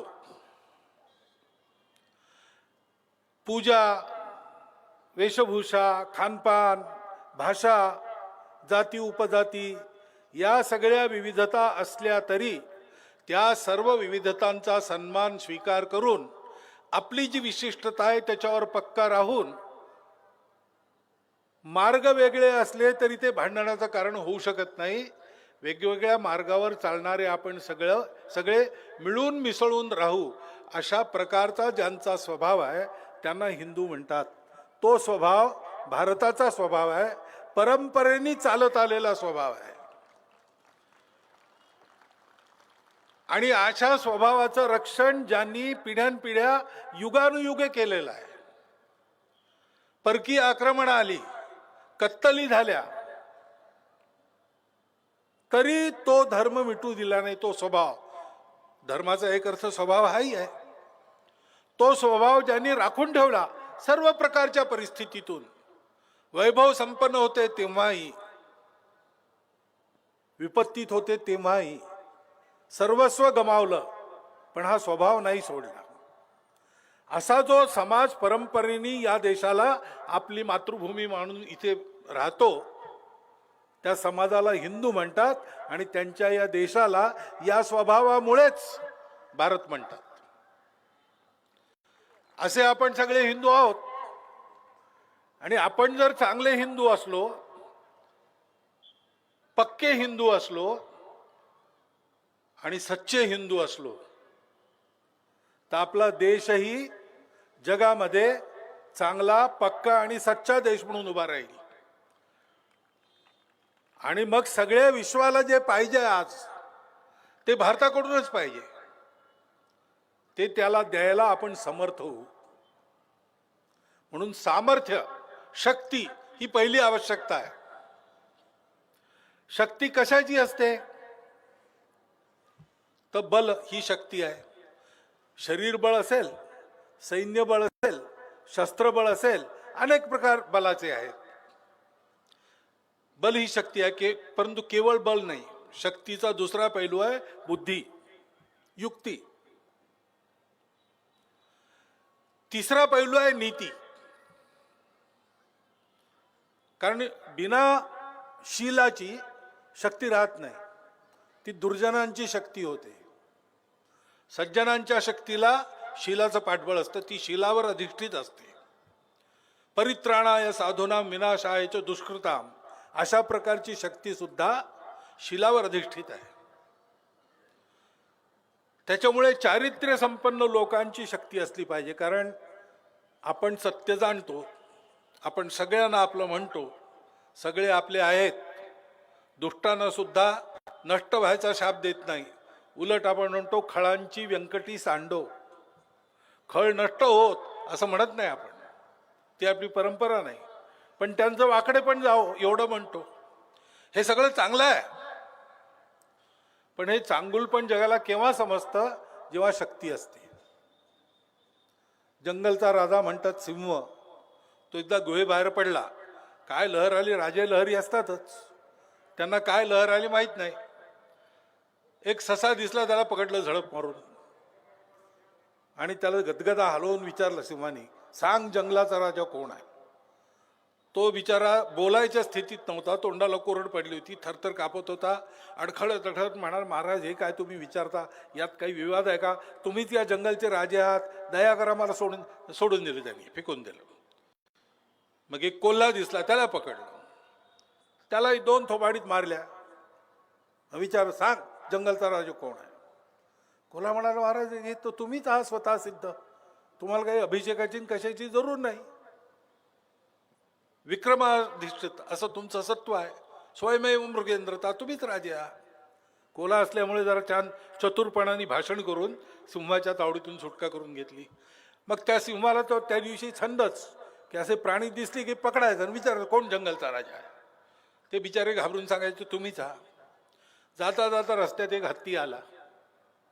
सिंहाने आपल्या तोरात जाऊन त्यालाही म्हटलं, अरे सांग जंगलचा राजा कोण आहे. हत्तीने आपल्या सोंडेत त्याला गुंडाळून फेकून दिले. दूर जाऊन पडला. कणत कणत उठून उभा राहायला, धूळ झटकत. आता काय करेल जंगलचा राजा सिंह. आपल्या शक्तीचं दर्शन करून सगळ्यांकडून कबुली घेतो आहे, पण हत्ती त्याच्यापेक्षा शक्तिवान आहे. त्या सिंहाने काय म्हणावं. सिंह म्हणाला, अरे जंगलचा राजा कोण हे जर तुला माहीत नसेल तर एवढं रागवायचं कारण काय, असं त्यांनी म्हटलं. शक्ती समजते जगाला, आणि म्हणून ती शक्ती पाहिजे, ती शिलाची पाहिजे आणि बुद्धीची युक्तीची पाहिजे आणि बळाची सुद्धा पाहिजे. शील असल्यामुळे त्याचा सदुपयोगच होईल. परित्राणाय साधूनामच ती चालेल, आणि विनाशायम दुष्कृताम असं कर्तव्य उपस्थित झालं तर ती मागे हटणार नाही. आणि आणखीन काय करायला पाहिजे, तुम्ही 3 भाषणात पुष्कळ ऐकलेलं आहे, पण ते केलं पाहिजे. आज संमेलनात भाषण ऐकलं आणि घरी गेल्यानंतर झोपेत बाकी सगळं विसरतो जग, तसं हेही विसरून गेलो. ते चालणार, ते लक्षात ठेवलं पाहिजे. नुसतं लक्षात राहून उपयोग नाही, ते करत असलं पाहिजे. केल्याने होता आहे रे, आधी केलेची पाहिजे. जंगलात 3 मित्र भटकले, रस्ता विसरले, काय करायचं. एक गाव दिसलं. त्यांनी म्हटलं आता आम्ही थोडा आराम करून आम्हाला रस्ता सांगा, आम्ही जातो, तत्पूर्वी काहीतरी खातो, द्या आम्हाला शिधा. तर गावकऱ्यांनी त्यांना थोडीशी कणिक, गूळ, दूध असं दिलं, जेणेकरून काही करू शकतील, खीर वगैरे. भांडं दिलं, चूल पेटवून दिली. मग आपल्या गावाच्या दूर एका वटवृक्षाखाली ती चूल मांडून पेटवून त्यांनी खीर बनवली. ती गप्पा गोष्टीत ढवळता ढवळता घट्ट झाली. त्याच्यामुळे थोडीच होती. आता कोण खाणार तिघांपैकी. खरे मित्र असते तर वाटून घेतलं असतं, पण तसे मित्र नव्हते, नुसते परिचयाचे लोक होते, जंगल फिरायला आले होते. त्यांनी ठरवलं की एकाचीच भूक भागेल इतका आहे, तो कोणी खायचा, याचा निर्णय काय करायचा. तर म्हणाले आता आपण झोपू. उपाशी पोटी माणूस झोपला की त्याला स्वप्न पडतात. मग उठल्यावर ते स्वप्न सांगायचे, ज्याचं स्वप्न चांगलं त्याला खीर मिळेल. झोपले. काही वेळाने एक त्याच्यातला उठला. त्यांनी गदगदा आलो दोघांना उठवलं. उठा उठा, मला सगळ्यात चांगलं स्वप्न पडलं आहे, खीर मीच खाणार आहे. काय स्वप्न पडलं.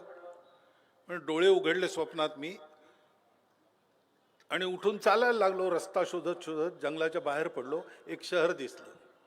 शहरात शुकशुकाट होता सगळीकडे. जाऊन पाहतो तर शहराच्या मध्यभागी मैदानात सगळे लोक जमले होते. काय बाबा, इथे हिंदू संमेलन वगैरे आहे का. गावचे लोक म्हणाले, नाही तुम्ही नवीन दिसता. नाही, काय आहे मग. आमच्या गावचा राजा आहे, त्याला एकुलती एक राजकन्या आहे, तिच्या लग्नाचं स्वयंवर आहे.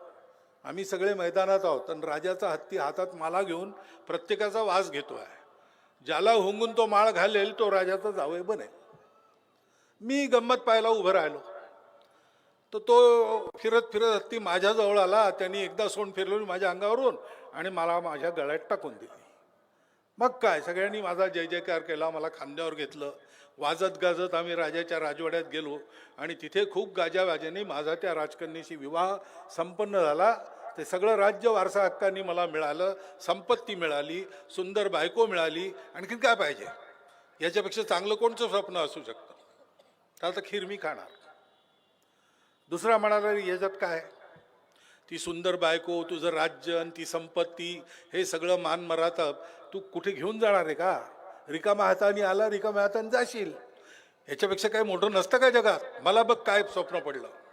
मी डोळे उघडले स्वप्नात तर समोर साक्षात नारायण आणि म्हणतायत वर माग. हा जन्म झाल्यानंतर तुझी मुक्ती आहे. मी प्रसन्न झालो आहे, ती मुक्ती नक्की आहे. आणखीन काय पाहिजे ते माग. तर याच्यापेक्षा आणखीन काय पाहिजे. प्रत्यक्ष देव येऊन म्हणतो वर माग. मग त्यांनी तिसऱ्यांकडे पाहिलं, कारण त्याचंही स्वप्न ऐकायला पाहिजे. तर तो तिसरा म्हणाला, नाही बाबा तुमचं दोघांचं स्वप्न फार चांगलं आहे, तुम्हीच निवडा आपसात कोण खाईल खीर. माझं स्वप्न इतकं चांगलं नाही, तुम्ही सांगायचा आग्रह करू नका. मग ते आणखीन आग्रह करायला लागले न्यायी बनून, कारण कळलं की हा वाटेकरी नाही, त्याच्यामुळे आणखीन आग्रह केला. मग त्यांनी म्हटलं बरं ठीक आहे, तुम्ही आग्रह करता तर सांगतो, का सांगितलं नंतर म्हणू नका. मी डोळे उघडले स्वप्नात तर डोळ्यासमोर एक भूत उभं होतं, लांबलचक उंच, पुरं लाल लाल डोळे, केस पिंजारलेले, मोठे मोठे सुळे, डोळे भोकरा एवढे लाल झालेले रागाने. मी घाबरलो, पाय धरले त्या भूताचे. अरे महाराज तुम्ही काय रागवून पाहता माझ्याकडे? तुझ्याकडे नाही पाहत, हे मूर्ख तुझे दोस्त इथे झोपले आहेत ना. मग काय केलं त्यांनी? अरे मी या झाडावर राहतो, या झाडाकडे पाय करून झोपले आहेत ते, आता मी त्यांना खाणार. मी पुन्हा पाय धरले, महाराज असं करू नका, माझे दोस्त आहेत, त्यांना का माहीत तुम्ही या झाडावर राहता म्हणून. बिचारे झोपले थकल्यामुळे. नाही नाही नाही, गुन्हा घडला आहे, शिक्षा झाली पाहिजे, प्रकृतीचा नियम आहे, कारण आहे कार्य संपन्न होणार. यांनी गुन्हा केला, यांना शिक्षा होणार. तर मग मी म्हणालो की ठीक आहे, मग ते कार्य जे होणार त्याची आपत्ती त्यांच्यापेक्षा मी भोगतो, त्यांची शिक्षा मी घ्यायला तयार आहे, मला खा. तर राक्षस म्हणाला तुझा पण तू प्रत्यक्ष काही केलेलं नाही, तर तू जर शिक्षा घेणार असेल तर ठीक आहे, पण ती शिक्षा मग सौम्य करून तुला दिली पाहिजे. म्हणून त्या भूतानी इकडे तिकडे पाहिलं आणि विचारलं त्या भांड्यात काय आहे. मी सांगितलं त्यात खीर आहे. तर म्हणून मग खीर खा, तुला हीच शिक्षा आहे. म्हटलं अहो महाराज ते आमचं स्वप्न पाहायचं, तू खीर खातो की तुझ्या मित्रांना खाऊ? मग काय करणार, भूतापुढे काहीच चालले ना. खीर खाऊन टाकली मी स्वप्नात. आता इतकं वाईट स्वप्न मला सांगायचं, हे धावत गेले, ते भांड पाहतात तर खीर नाही त्याच्यात, खाल्लेली आणि गेले त्याच्या पुढे. अरे तुला स्वप्न पडलं, तू ओरडला का नाही, बोलावलं का नाही? आपण तिघांनी मिळून भूताचा समाचार घेतला असता. तर किती ओरडलो तुमच्या नावाने, पण याच्या लग्नाची वाजंत्री वाजत होती, याला ऐकू गेलं नाही, आणि तुझ्या पुढे प्रत्यक्ष नारायणच उभा होता. तात्पर्य काय, स्वप्न पाहून ऐकून विचार करून नाही, जे जे केलं पाहिजे ते केलं पाहिजे. कोणत्याही कारणाने ते आपण नाही करणार असा प्रमाद होता कामा नये. कर्तव्यम ही कर्तव्यम, जे केलं पाहिजे तेच केलं पाहिजे. प्राणही कंठगतैरपी, का प्राण कंठाशी आले तरी ते केलं पाहिजे. आणि अकर्तव्यम न कर्तव्यम प्राणही कंठगतैरपी, जे नाही करायचं ते करूच नये, प्राण गेले तरी चालतील. या कृतनिश्चयाने आपल्याला काही गोष्टी कराव्या लागतील. आणि म्हणून त्या करण्याच्या गोष्टी संघाच्या शताब्दी निमित्त संमेलन आहे, पण हिंदू समाजाचं संमेलन आहे, संघाचं संमेलन नाही. कारण संघाला काय करायचं आहे, स्वतः करता काही नको संघाला, आपलं नावही नको. आपला पवित्र हिंदू धर्म, हिंदू संस्कृती आणि हिंदू समाज यांचं संरक्षण करून हिंदू राष्ट्राची सर्वांगीण उन्नती करता संघाचा स्वयंसेवक संघाची प्रतिज्ञा घेतो. ते एक झालं की संघाला काही नको. त्याकरता संपूर्ण हिंदू समाज संघटित केल्यावर संघाला दुसरं काम करायचं नाही, कारण हेही काम हिंदू समाजाने करायचं आहे, ते ठेका देऊन होत नाही. आणि म्हणून आज संतांच्या उपदेशातून आपण ज्या गोष्टी ऐकल्या त्याची प्रत्यक्ष कृती आपल्याला करावी लागेल. पहिली गोष्ट आहे, आपला समाज एक असला पाहिजे. जगाचा मार्ग आहे एकता साधण्याचा, सगळ्यांना एकसारखं करून टाकायचं. अनेक पूजा नाही चालणार, सगळ्यांना एका पूजेमध्ये कन्व्हर्ट झालं पाहिजे, म्हणून ते जगभर कन्व्हर्शन करतात. पण आपल्या इथे आपण म्हणतो की भगवंताकडे जायचे अनेक मार्ग आहेत. रुचीनाम वैचित्र्यात रुजू कुटील नाना पथ येतात, परंतु नृणाम एकोगम्य, माणसाचं जाणं एकाच ठिकाणी आहे. त्वम असी, तुझ्याकडे हे भगवंता. कसं पयसा मरणमविव, आकाशातून जमिनीवर पडलेलं पाणी अंततो गोतवा सागराला मिळतं, तसं हे सगळे रस्ते तुझ्याकडेच येतात. मनुष्याची रुची प्रकृती अलग अलग असते, म्हणून अलग अलग रस्ते आहेत. हे आपण मानतो, तर मग आपल्या समाजामध्ये या सगळ्या विविधता असल्या तरी हे सगळे आपले आहेत. आध्यात्मिक दृष्टीने पाहिलं तर परमात्मा सगळ्यांमध्ये आहे, हर घट में राम है असं आपण म्हणतो. पण मग सगळ्यांशी तसं वागलं पाहिजे की ते सुद्धा परमेश्वराचे अंश आहेत. स्वतःशी असंच वागलं पाहिजे, मी सुद्धा देवाचा अंश आहे, मी राक्षसासारखं नाही वागणार. आणि इतरांशी वागलं पाहिजे, हे देवाचे अंश आहेत प्रत्यक्ष, यांच्याशी मी यांना देवासारखा सन्मान देऊन वागीन, तो कोणीही असो. म्हणजे काय करायचं, म्हणजे आता असं करायचं की आपण जितक्या क्षेत्रात फिरतो, ओळखी आहेत, आपलं कार्यक्षेत्र आहे, आपल्याला ओळखणारे लोक आहेत, नेहमी जातो येतो, त्या क्षेत्रामध्ये जितक्या जातीचे, जितक्या पंथ संप्रदायांचे, जितक्या भाषांचे, निरनिळ्या प्रकारचे हिंदू राहतात, त्या सर्वांमध्ये माझे मित्र हिंदू पाहिजे. सर्वांमध्ये, प्रत्येकामध्ये कमीत कमी एक. आणि त्या सगळ्या समाजामध्ये माझ्या कुटुंबाची मित्र कुटुंब पाहिजेत. हे आपण करायचं, हे आपण करू शकतो. याला पैसा खर्च करावा लागत नाही, वेगळा वेळ द्यावा लागत नाही. आपल्या नित्याच्या जीवनात आपल्या ओळखी होतातच, निरनिळ्या निमित्ताने होतात. कधी आपण आपल्यापैकी जे खातात पान खायला ठेल्यावर जातो, पान ठेलेवाला आपला मित्रही बनू शकतो. चप्पल जोडा शिवल्या काही करायला कधी जातो आपण चर्मकार बांधवाकडे, तो आपला मित्रही होऊ शकतो. आपलं काम तो करतो, मित्रही होऊ शकतो. आपल्या घरी काम करणारे, आपलं जीवन ज्यांच्यामुळे चालतं असे आपल्या घरी काम करणारे, भांडी घासणारी मोलकरीण असेल, कोणी असेल, काही असेल. आपण केस कापायला ज्यांच्याकडे जातो ते केस कर्तनकार असतील. हे सगळे आपलं जीवन चालवायला मदत करतात. आपल्या जीवनातल्या बऱ्या वाईट प्रसंगांना न विसरता आपण त्यांना बोलवतो, त्यांच्याकडे बरे वाईट प्रसंग होतात, आपण जातो. हे आचरण सुरू करायचं, याला वेगळं काही लागत नाही. थोडा विचारपूर्वक चालावं लागतं. म्हणजे मग ती समानता नुसती ओठात पोटात न राहता ती कृतीतून प्रगट होईल. आणि आपण सांगू जेव्हा की आपला हिंदू समाज एक आहे, तेव्हा समोरचा विचार केला यांचं म्हणणं बरोबर आहे, कारण यांचे मित्र सगळीकडे आहेत, हे सगळ्यांशी दोस्ती करतात, हे स्वतःला हिंदू म्हणवतात, आम्ही हिंदू आहोत. ह्याचं आचरण आपल्याला करावं लागेल. याच्या आड येणाऱ्या जुन्या रूढी कुरीती या निग्रहपूर्वक बाजूला कराव्या लागतील. सगळ्या संतांचे आशीर्वाद आपल्या पाठी आहेत, घाबरायचं काही कारण नाही. समाजामध्ये सुद्धा सद्भावना असली पाहिजे, आपलेपणा असला पाहिजे. समाज त्याला म्हणतात ज्याच्या व्यक्तींमध्ये आपलेपणा असतो. एकमेकांविषयी चालत नाही म्हणून एकत्र आलेले वेगळे, पण एकमेकांविषयी चालेल तरी एकत्र राहणारे, कारण आम्ही एकमेकांचे आहोत हा संबंध मांडणारे, असे जे लोक असतात त्यांना समाज म्हणतात. हा आपला समाज आहे. या समाजामध्ये इतक्या विविधता आहेत, विशिष्टता आहेत. प्रत्येकाची संस्था सुद्धा आहे, त्यांचे पुढारी सुद्धा आहेत. विशेष करून ज्ञाती संस्था असतात, त्या ज्ञातीचं जीवन ते चालवतात. काही ठराव करतात, ते सगळीकडे पाळले जातात. काही अडचण आली सगळे म्हणून मदत करतात. पूर्वापार चालत आलेली गोष्ट आहे. असे जे पुढारी आहेत त्यांनी ब्लॉक स्तरावर एकत्र आलं पाहिजे, दर महिन्यात बसलं पाहिजे आणि 3 गोष्टींची चर्चा केली पाहिजे.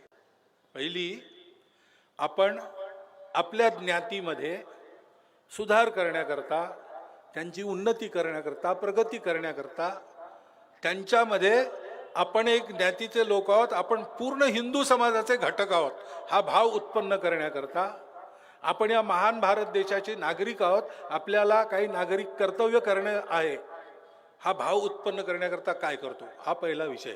सगळ्यांनी चर्चा करायची. आपण काय करतो ते सांगायचं.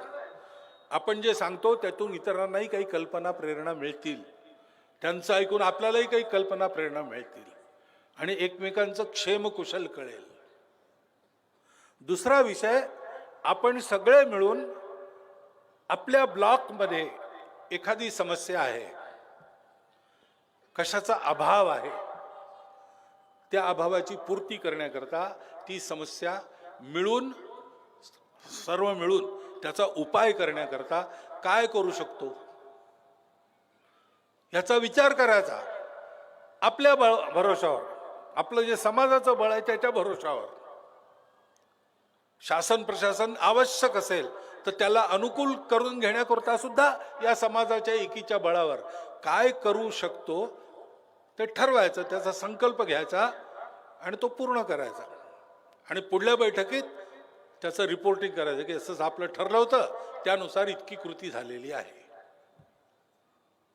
आणि तिसरा विषय, आपण सगळे मिळून आपल्या या समूहामध्ये जी दुर्बल ज्ञाती आहे तिचा एखादा अभाव दूर करायचा आहे, तिचा एखादी समस्या दूर करायची आहे, त्याकरता आपण काय करू शकतो? एकमेका सहाय्य करू अवघे धरू सुपंथ,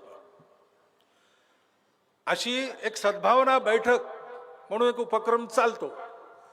तो या शताब्दी वर्षातही होणार आहे सगळीकडे आणि तो पुढे चालावं याकरता संघाचे स्वयंसेवक प्रयत्न करतील. पण तो संघाचा कार्यक्रम राहू नये, तो आपल्या समाजाचा कार्यक्रम व्हावा. ही सद्भावना असेल तर आपल्या समाजाला तोडण्याचे जितके प्रयत्न आहेत ते सगळे अयशस्वी होतील. कारण समाजाला माहिती आहे की ब्लॉक स्तरावर सुद्धा आमचे जे पुढारी लोक आहेत ते एकत्र बसून आपल्या ज्ञातीचाही विचार करतात, सर्व ज्ञातींचा विचार करतात, आपल्या भौगोलिक क्षेत्राचा विचार करतात. हे वेगवेगळे नाहीत, वेगवेगळे आमची विविधता आहे, पण समाज म्हणून आम्ही एक आहोत. कारण ही सद्भावना बैठक चालते, हे आपल्याला करावं लागेल. आणि मग आपल्या कुटुंबात सुद्धा आठवड्यातून एकदा बसलं पाहिजे सगळ्यांनी. ठरलेल्या वेळेला संध्याकाळी एकत्र या, बसा, श्रद्धेनुसार भजन करा. मग घरी बनवलेलं आवडीचं भोजन करा, त्याच्यात काही उणदुणं काढू नका, आनंदाने भोजन करा. आणि जेवणानंतर सगळे मिळून थोड्याशा गप्पा करा. त्या गप्पांमध्ये 3 विषयांची चर्चा करा. आपली कुलरीती काय, आपलं कुटुंब काय, आपले पूर्वज कोण, त्यांनी विशेष काय केलं, आपल्या कुटुंबाची रीती काय, संस्कार कोणचे, काल सुसंगत कोणचे, ते चालू आहेत की नाही, ते चांगले संस्कार चालू राहावेत आपल्या घरात, याच्यासाठी आपण काय केलं पाहिजे. आणि काही विपरीत घरात असेल तर ते बाहेर जाण्यासाठी आपण काय केलं पाहिजे, याची चर्चा करायची. आदेश नाही द्यायचा. चर्चा करता करता एखाद्या गोष्टीवर एकमत होईल, त्याचा संकल्प करायचा, तो लागू करायचा.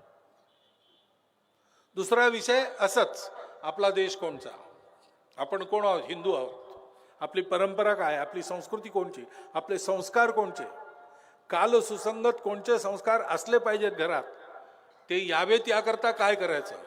आणि त्याच्या विपरीत काही घुसलं असेल घरात, जसं मम्मी पापाचं उदाहरण दिलं, आपल्या घराच्या आत आपली भाषा, आपली वेशभूषा, आपलं भजन, आपलं भोजन, आपलं घर आहे आपल्या हिंदू घरासारखं असलं पाहिजे.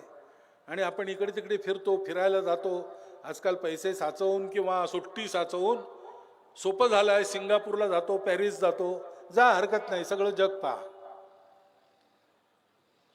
पण कधी देवगिरीचा किल्ला पहा, तिथेही आपला इतिहास घडला आहे ना. रायगड पहा, राजस्थानात जाऊन राणा प्रतापांचे किल्ले पहा. आपल्या इथे आपल्या घरापाठीमागे एक लहानशी झोपडपट्टी आहे, तिथे राहणारे लोक कसे राहतात, तिथे जाऊन पहा.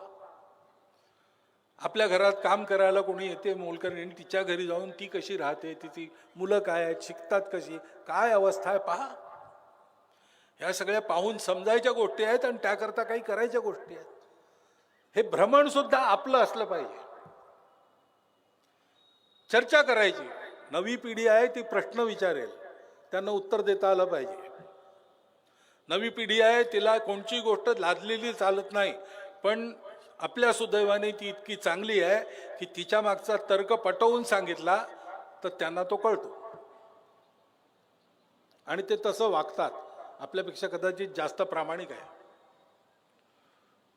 असं आठवड्यातून एकदा बसून आपल्या कौटुंबिक जीवनाचा विचार करायचा. ते संस्कारयुक्त, संस्कृतीयुक्त, हिंदू परंपरेने पुरेपूर असं असलं पाहिजे.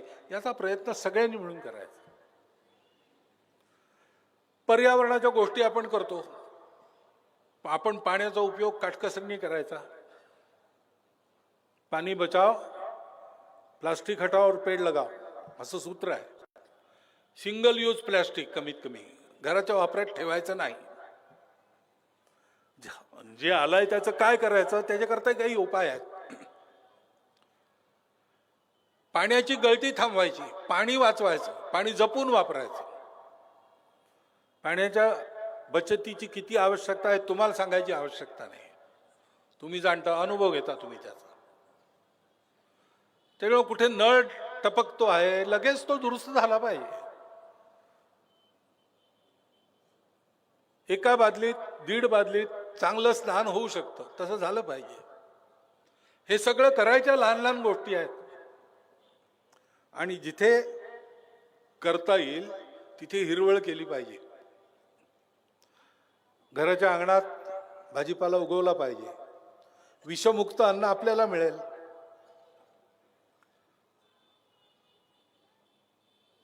आजकाल लोक कुंड्यांमध्ये सुद्धा शेती करतात. गाईच्या शेणाच्या खताच्या आधारावर करतात. शहरामध्ये तर फॅशन येऊ घातली आहे. हे सगळं आपण करू शकतो, केलं पाहिजे, कारण पर्यावरणाशी याचा खूप चांगला संबंध आहे. आणि स्वच्या आधारावर राहायचं, म्हणजे स्वभाषा स्वभूषा सांगितलं मी. याशिवाय आपल्या घरात जे आपण करू शकतो ते बाजारातून आणायचं नाही. घरी उन्हाळ्याच्या दिवसात चांगलं लिंबाचं सरबत आपण करून पिऊ शकतो. आरोग्यकारी असतं. उगीच कोका कोला पेप्सी कोलाच्या मागे जाण्यात काही अर्थ नाही. प्रकृतीला ते चांगले नाही, हे प्रकृतीला चांगलं आहे. घराच्या बाहेरून वस्तू आणायची बाजारातून, तर ती याकरता आणायची की कोणाचा ना कोणाचा रोजगार, आपल्या माणसांचा, आपल्या देशातल्या लोकांचा त्याच्यावर अवलंबून आहे. त्याच्यासाठी खरेदी करायची. मुद्दाम तो माल विकला पाहिजे म्हणून आपण घ्यायचा. आपल्याकडे पूर्वी संक्रांतीनंतर भोगी येते. त्या भोगीच्या पूर्वी मातीची भांडी असत. तर भोगीच्या दिवशी सगळी भांडी कुंडी घेऊन गावाच्या वेशीच्या बाहेर लोक जायचे आणि ती भांडी सगळी तिथे फोडून टाकायची आणि परत येताना कुंभारवाड्यातून नवीन भांडी घेऊन जायची. तेवढ्या आपल्या कुंभकार बंधूंचा वार्षिक रोजगार सगळं गाव सुनिश्चित करत असते. असे आपण सगळे स्वावलंबी परंतु परस्पर निर्भर असे राहत होतो, म्हणून समाजात एकोपा होता. ते आपल्याला पुन्हा केलं पाहिजे. विदेशातली वस्तू घ्यायची नाही, त्याच्याशिवाय चालवायचं. पुष्कळ विदेशातल्या वस्तू असं आहे की ते नसलं तरी आपलं जीवन चालतं. आणि जीवनावश्यक वस्तू आहे आणि भारतात होतच नाही, बाहेरून घेतलीच पाहिजे. घेऊ. नीतीच्या पातळीवर आपले नीतिकार असा विचार आजकाल करायला लागले आहेत की घेऊ, आम्ही आंतरराष्ट्रीय व्यापार वगैरे करू, परंतु तो कोणाच्या दबावाखाली नाही चालणार. तुम्ही टॅरिफ लावा की काही करा, आम्ही आत्मनिर्भरतेचा रस्ता चालणार. अशा संकल्पाने ते वागतात. तर आपणही वागितलं पाहिजे ना की आम्ही आमच्या देशातला रोजगार चालेल अशीच खरेदी करू. विदेशातला रोजगार चालण्याची चिंता आम्ही करणार नाही, त्या देशातले लोक करतील. आणि याकरता आपलं सामाजिक अनुशासन आणि नागरिक अनुशासन हे पाळून चाललं पाहिजे. अन्यायाचा प्रतिकार केलाच पाहिजे, काही वाद नाही. त्याचे मार्ग आहेत, केव्हा कसं करायचं. पायरी पायरीने श्रीरामानी अन्यायाचा प्रतिकार केला. म्हणजे काय केलं, पहिल्यांदा बोलणं केलं, शेवटच्या क्षणापर्यंत युद्ध होऊ नये असा प्रयत्न केला. शेवटी अंगदाला पाठवलं आणि जेव्हा त्याचंही ऐकलं नाही तेव्हा मग त्यांनी धनुष्य उचललं आणि जो अन्याय होता त्याचा समूळ निपात करेपर्यंत मग नाही थांबले. ही लोकशाही जीवनामध्ये पद्धत असते. सगळा समाज एक राहावा, कुठे असंतोष असं होऊ नये, कुठे अशांतता होऊ नये, कायदा सुव्यवस्था राहावी, याचं पालन करून चाललं. आपलं म्हणणं योग्य शब्दात योग्य प्रकाराने मांडलं तर त्याचे परिणाम होतात. कारण शक्ती प्रजातंत्रामध्ये लोकांची असते, बाकी शक्ती नसते. उपद्रव करण्याची शक्ती नसते, राजकीय क्लुप्त्या लढवण्याची शक्ती नसते. लोकांच्या शक्तीपुढे सगळं शरण आहे. कितीही छल कपट काही चाललं तरी लोक जर जागृत असतील काही होत नाही. आणि लोक जर जागृत नसले तर काट्याचाही नायडा होतो. म्हणून जागृत राहून वैध मार्गाने नीट आचरण करण्याची सवय सगळ्यांना लागली पाहिजे. मग देशाच्या संविधानात कायदे आहेत, नियम आहेत. आपला टॅक्स वेळेवर भरला पाहिजे, बिल वेळेवर भरलं पाहिजे, रहदारीचे नियम पाळले पाहिजेत. या सगळ्या गोष्टी पाळायच्या गोष्टी आहेत, रोज करायच्या गोष्टी आहेत. दैनंदिन जीवनामध्ये हे पाळणं स्वतंत्र देशामध्ये हा देशभक्तीचा आविष्कार आहे, असं भगिनी निवेदिता म्हणायच्या. हे आपण केलं पाहिजे. अशी 5 ही परिवर्तनं आणि एक सद्भावनेची बैठक, हे उपक्रम पुढे चालावेत, सगळ्या समाजात व्याप्त व्हावेत, असे सर्वमान्य उपक्रम आहेत. वेगळा खर्च, वेगळा वेळ द्यायची आवश्यकता नाही. आणि हे सगळं का करायचं? यातून आपली समाजाची शक्ती उभी राहील. आणि एकदा का ती शक्ती उभी राहिली, संघटित हिंदू समाज एक होऊन शक्तिसंपन्न रूपात उभा राहिला, तर मग दुष्टांचं करणं सोडाच, बोलणंही बंद होईल, आपोआप बंद होईल. अशी सतत जागृत संघटित अवस्था समाजाची ही उभी झाली पाहिजे. कारण आपण हिंदू आहोत, आपण हिंदुस्थान करता जबाबदार आहोत, आणि हिंदुस्थान हा सगळ्या जगाकरता जबाबदार आहे. कारण तो म्हणतो, अयम निज परो वेती गणनाम लघुचेतसाम उदारचरितानाम तू वसुधैव कुटुंबकम. हे माझं, हे तुझं, ही क्षुद्र बुद्धीची वृत्ती आहे. ज्यांची बुद्धी उदार आहेत, जे उदार चरित्र आहेत, अशांचं म्हणणं आहे वसुधैव कुटुंबकम. या पृथ्वी कुटुंबाची काळजी करणारे एकमात्र आपण आहोत. बाकी सगळेजण ग्लोबल म्हणतात, तेव्हा ग्लोबल व्यापार त्यांना अभिप्रेत असतो. त्यांचं ग्लोबल मार्केट आहे, आमची ग्लोबल फॅमिली आहे. तिथे सौदा नाही, तिथे आपलेपणा आहे. त्या आपलेपणाने जग चालेल तर जगाच्या समस्या दूर होतील. पण ते जग चालेल केव्हा? असं चालून आपण चालू शकतो हे उदाहरण भारताने त्यांच्यासमोर ठेवायला लागेल. असं वागून परमवैभव संपन्न, शक्ती संपन्न राष्ट्र उभं करणारा समाज आपल्याला घडवायचा आहे. त्याकरता आपण सगळे मिळून यापुढे ही वाटचाल करून आपला देश असा बनवू, आपला समाज निरामय करू, आपल्या समाजाची सुरक्षा निश्चित करू, आपल्या समाजाची समृद्धी वैभव निश्चित करू, एकमेका सहाय्य करू, अवघे धुर सुपंथ असं चालत सगळ्या जगाला विश्व स्वधर्म सूर्य पाहो असं जग बनवू, अशी आकांक्षा धरून संघाचं काम चालू आहे. स्वतः करता नाही, आणि हे एकट्या संघाने होणारं काम नाही. संघ याच्यात एक पहल करेल, पुढाकार घेईल, परंतु अंततोगत्वा हे सर्व समाजाला करावं लागेल. समाजच पुढारी राहील, संघ मदत करेल, अशा प्रकारची स्थिती यावी लागेल. आणि म्हणून हे काम करण्याकरता आजपासून कृती सुरू करण्याची मी आपल्याला विनंती करतो, आपल्याला आवाहन करतो. हे आपलं सर्वांचं काम आहे. आणि हिंदू संमेलनात आपण आलो, अनेक समस्या वगैरे आहेत, संकट आहेत, त्याचा समाचार त्या शक्तीच्या आधारावरच आपण घेऊ. त्याची उकल सुद्धा या उदार बुद्धीच्या आधार, सत्य आणि करुणेच्या आधारावरच आपण करू. त्यांनी ती होते, बाकीच्यांनी होत नाही. हा आपल्या सगळ्या जगाच्या इतिहासाचा अनुभव आहे. अशा अनेक समस्या आल्या आणि गेल्या, आम्ही कायम राहिलो, बाकी जग त्यात वाहत गेलं, नष्ट झालं. यूनान मिस्र रोमा सब मिट गए जहां से, कुछ बात है कि हस्ती मिटती नहीं हमारी. वो कुछ बात कौन सी है? हीच ती गोष्ट आहे. आमच्यातली आध्यात्मिकता, आमची परंपरा, संस्कृती, तिचे संस्कार, आमचा हा पवित्र सनातन धर्म, याच्या आधारावर चालून आम्ही संघटित राहून गुणवान बनून सगळ्या जगाला वेळोवेळी मार्गदर्शन केलं आहे. तसं पुन्हा करूया. तसं करण्याची आवश्यकता आहे, ते आपलं कर्तव्य आहे. आपण त्याकरता जबाबदार आहोत याची जाणीव ठेवून संकल्पबद्ध होऊन आपण सगळ्यांनी आज इथून जावं, अशी एक विनंती आपल्या पुढे करतो आणि माझे 4 शब्द संपवतो.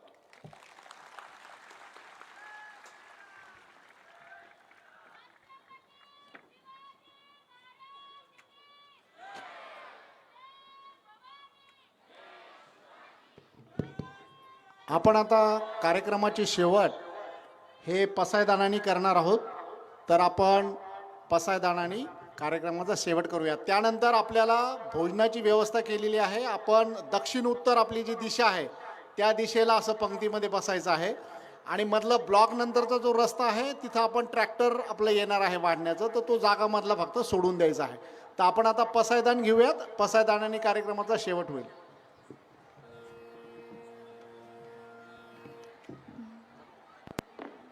अथ विश्वात्मके देवे येने वागयज्ञे तोषावे